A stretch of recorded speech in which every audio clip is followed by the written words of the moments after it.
بسم اللہ الرحمن الرحیم۔ السلام علیکم سامعین و ناظرین، میں ہوں دین کا ادنا خادم علامہ محمد اقبال قادری۔ آپ دیکھ رہے ہیں آئی بی آئی چینل۔ سامعین محترم، روحانی علاج یہ ہمارا اسپیشلی اس آئی بی آئی کے پلیٹ فارم سے یہ ہمارا پروگرام ہے جس کو آپ دیکھ رہے ہیں۔ سامعین و ناظرین، بعض ہمارے جو ویورز ہیں وہ ڈیمانڈ کرتے ہیں کہ آپ دیگر بھی علاج بتاتے ہیں، تو جادو کا توڑ کیا ہے؟ جادو کے حوالے سے قرآن پاک کی بے شمار آیات ہیں جن کے ذریعے جو ہے وہ عاملین علاج کرتے ہیں۔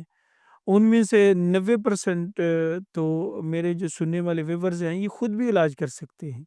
تھوڑی سی توجہ دیں کہ جادو کا اگر عمل ثابت ہو جائے، بتا دیا جائے آپ کو کہ آپ کے اوپر جادو کیا گیا ہے، تو سب سے پہلے سورۃ الکہف کی آیا پہلی 10 آیات جو ہیں ان کو فجر کی نماز کے بعد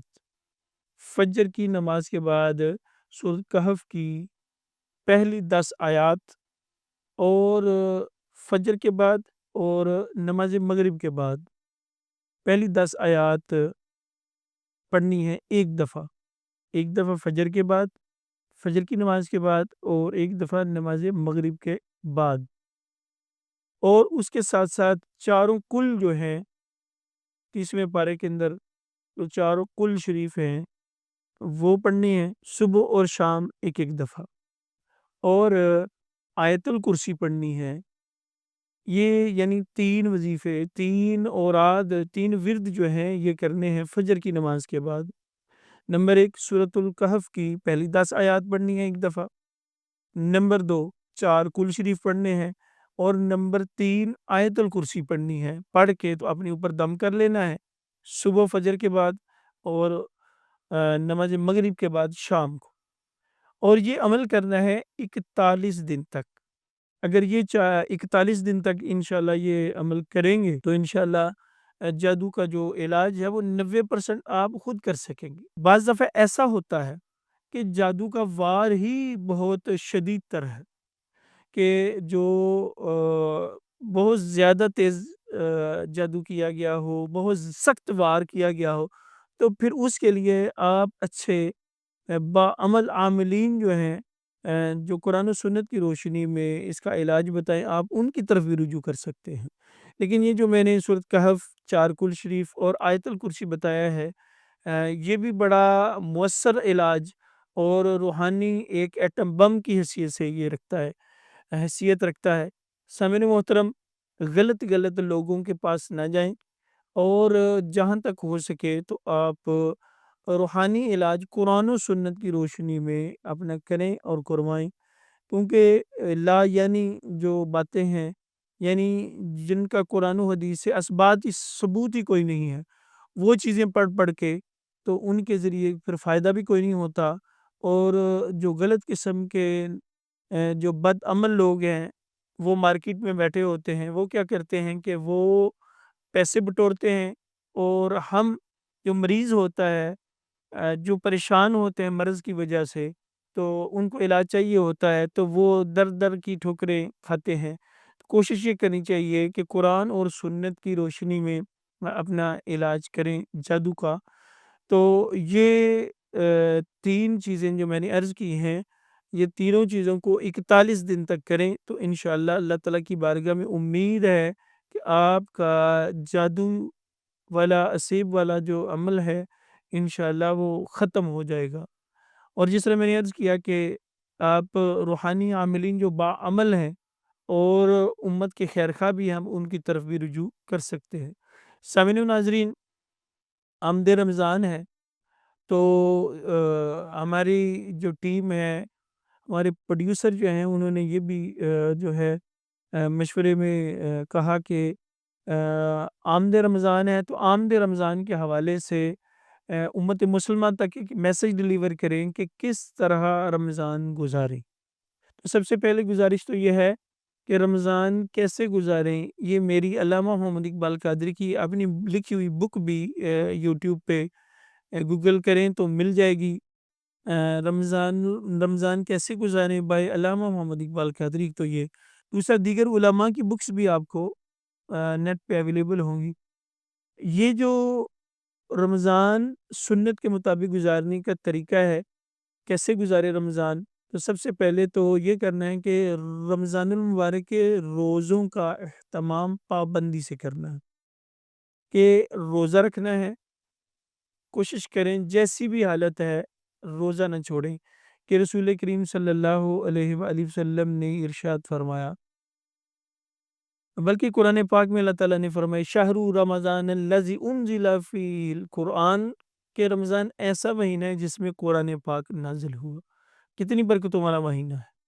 سامعین محترم، قرآن پاک کی تلاوت، رمضان کا روزہ رکھنا ہے، کہ رسول کریم صلی اللہ علیہ وسلم نے ارشاد فرمایا جو بندہ صحت مند ہوتے ہوئے جان بوجھ کر رمضان المبارک کا ایک روزہ چھوڑ دیتا ہے تو بقیہ ساری زندگی اس کے کفارے میں روزے رکھتا رہے تو رمضان کے ایک روزے کا کفارہ ساری زندگی کے روزے نہیں ہو سکتے۔ الامان والحفیظ، ذرا غور کیجئے، یعنی فار ایگزامپل آپ ایک بندہ بغیر کسی شرعی عذر کے ایک روزہ چھوڑ دیتا ہے تو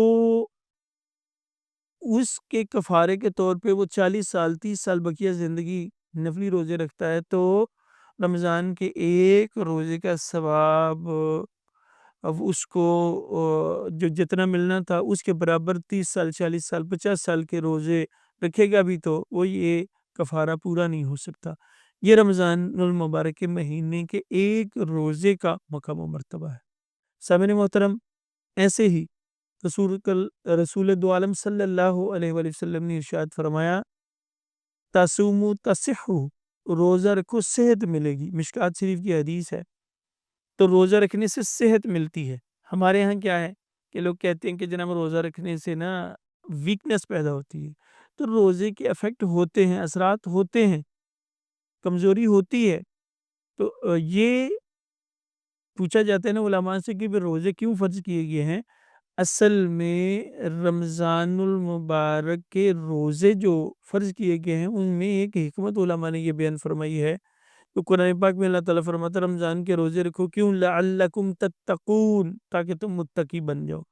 روزہ رکھنے سے تقوی ملتا ہے۔ نمبر 2 جو میں نے حدیث پڑھی مشکوٰۃ شریف کی کہ روزہ رکھو صحت ملے گی، صحت ملتی ہے، تقوی ملتا ہے، صحت ملتی ہے، اللہ تعالیٰ کا قرب نصیب ہوتا ہے، اللہ راضی ہوتا ہے، رسول کریم راضی ہوتے ہیں۔ اتنے فوائد ہیں رمضان المبارک کے روزوں کے۔ تو سامعین محترم، ویکنس جو ہے یہ ایک قدرتی ایک عمل ہے کہ جب بندہ روزہ رکھتا ہے روٹین سے ہٹ کے 11 ماہ کھانا کھایا ہو، سارا دن بندہ کھاتا پیتا رہتا ہے تو اس طرح کی ویکنس نہیں ہوتی جیسے روزے سے ہو جاتی ہے۔ تو روزہ رکھنا جو ہے یہ بہتر ہوتا ہے صحت کے لیے بھی، اللہ تعالیٰ کی رضا کے لیے، تو کوشش بھی یہ ہونی چاہیے اللہ کی رضا کے لیے رمضان کے روزے رکھے۔ اور دوسرا عمل کیا کرنا ہے کہ تلاوت قرآن پاک کی کثرت کریں، کہ حضور صلی اللہ علیہ وآلہ وسلم قرآن پاک کا دور کیا کرتے تھے رمضان المبارک میں۔ اور اس کے علاوہ حضرت امام اعظم ابو حنیفہ علیہ رحمہ کے بارے میں مروی ہے نا کہ آپ رمضان المبارک میں دن کو ایک قرآن پاک پڑھا کرتے، رات کو ایک قرآن پاک پڑھا کرتے، تو 30 رمضان میں 30 قرآن پاک صبح بن گئے، 30 شام کو بن گئے، 60 اور 61واں قرآن پاک امام اعظم ابو حنیفہ رحمۃ اللہ تعالی علیہ نماز تراویح کے اندر پڑھا کرتے تھے۔ ہمارے اسلاف عاشق قرآن تھے، عاشق تلاوت تھے، تلاوت قرآن پاک کے بہت عاشق تھے۔ تو رمضان میں کثرت سے تلاوت قرآن پاک، کثرت سے روزے رکھیں، کثرت سے قیام اللیل کریں، کہ حضور صلی اللہ علیہ وسلم نے فرمایا جو رمضان المبارک کی راتوں کو قیام کرتا ہے، دن کا روزہ رکھتا ہے تو اللہ تعالیٰ اس کی کامل بخشش فرما دیتا ہے۔ تو اس لیے سامعین محترم، آمد رمضان حضور صلی اللہ علیہ وسلم دعا مانگا کرتے تھے، یا رب العالمین تو نے رجب کا مہینہ عطا کیا ہے، ہمیں شعبان بھی عطا فرما، اور رمضان سے ملا، یہ شعبان کا مہینہ ہے۔ حضور صلی اللہ علیہ وسلم نے فرمایا الشعبان شہری، شعبان میرا مہینہ ہے، رمضان ربی، میرے رب کا مہینہ ہے۔ اس طرح کے حدیث مبارکہ کے الفاظ ہیں جو اس وقت میرے ذہن میں نہیں۔ تو رمضان کا مہینہ اللہ کا مہینہ رہا ہے، اللہ کا مہمان مہینہ ہے، تو کثرت سے ریاضت عبادت کیجیے، کثرت سے روزے رکھیں، کثرت سے نوافل پڑھیں، زیادہ سے زیادہ عبادات کریں۔ عبادت کا مہینہ ہے، اس لیے رسول کریم صلی اللہ علیہ وسلم نے فرمایا یہ اللہ کا مہینہ ہے۔ اللہ تعالیٰ کے فضل و کرم سے میں آپ بھی سب روزے رکھنے کی نیت کرتے ہیں، تیاری کریں رمضان کی، اور آئی بی آئی کے اس پلیٹ فارم سے یہ جو پروگرام آپ تک پہنچ رہا ہے، ہماری پوری ٹیم کے لیے، جو آنر ہیں ڈاکٹر آفتاب صاحب، ان کے لیے شب و روز امت مسلمہ کی بھلائی کے لیے اس طرح کے اچھے اچھے پروگرام آپ ناظرین کے لیے لے کے آتے ہیں۔ بہت ساری ڈھیر سی دعائیں ہیں آپ کے لیے، ہمیں بھی دعا میں یاد رکھیے، ہماری پوری ٹیم کو بھی۔ نئے پروگرام نئے ٹاپک کے ساتھ ملیں گے اگلے ایپیسوڈ میں۔ اپنا بہت سارا خیال رکھیے۔ السلام علیکم ورحمۃ اللہ وبرکاتہ۔